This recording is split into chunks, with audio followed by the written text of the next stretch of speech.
Hey guys, Kris Jones. I'm back again for episode 55 of Ask Me Anything.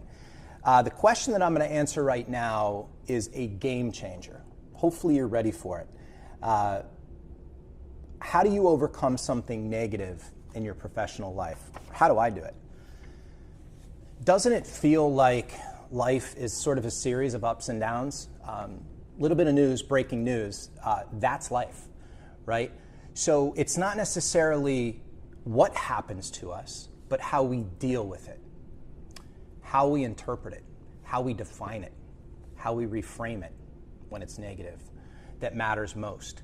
So, how have I overcome negativity in my life or negative situations? I do it pretty consistently, and I've built my muscles over time by knowing that it's ultimately my job, and I have the option of interpreting it or redefining it in a way that isn't so disempowering.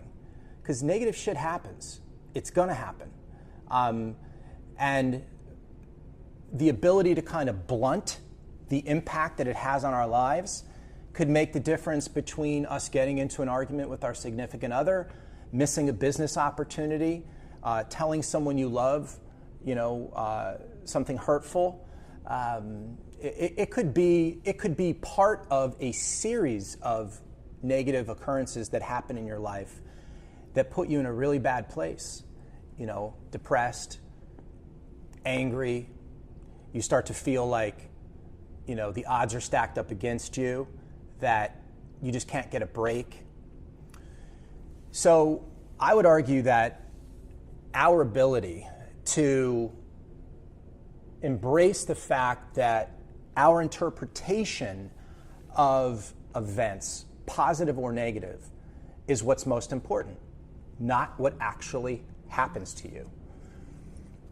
Many of you know that, I lost my mom in December of last year, but many of you know that she's been an inspiration and, quite honestly, my superpower for most of my adult life. When I was 14 years old, she got diagnosed with a terminal illness.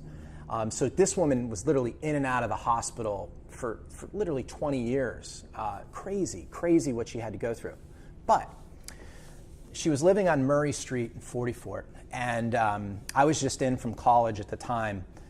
She was bald because she was going through chemotherapy and some other treatments. And my local, her church, our church, Church of Christ Uniting in Kingston, Pennsylvania, that church was so extraordinary over all those years supporting my mom. Really unbelievable people. But so they sent Christmas carolers to my mom's apartment.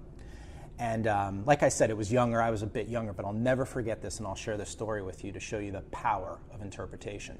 So this woman's going through chemo treatments. She's bald, and her son's in. And we go out, and she's sick too, by the way. And we go out onto her. She was on the second level of basically what was a duplex. So somebody lived downstairs, she lived upstairs. And we watched the Christmas carolers who were down there from the second story deck. And as a tear went down my face as my mom smiled, almost brighter than any of you or I have ever smiled. It's our choice to make the best out of life. I thought to myself that it doesn't matter what you're doing in life or where you're at, but whether or not you could get excited about it and make the best of it. I swear to God on my life that moment, she didn't say it. I saw it in her face, the Christmas carolers showing up. So guys, we have that same ability. And that is my answer to how I deal with negative shit when it happens in my life. Hope you guys find some value in it, and I hope you take more control of that power that you have to interpret the world in a way that's empowering for you. See you guys for the next AMA. Peace.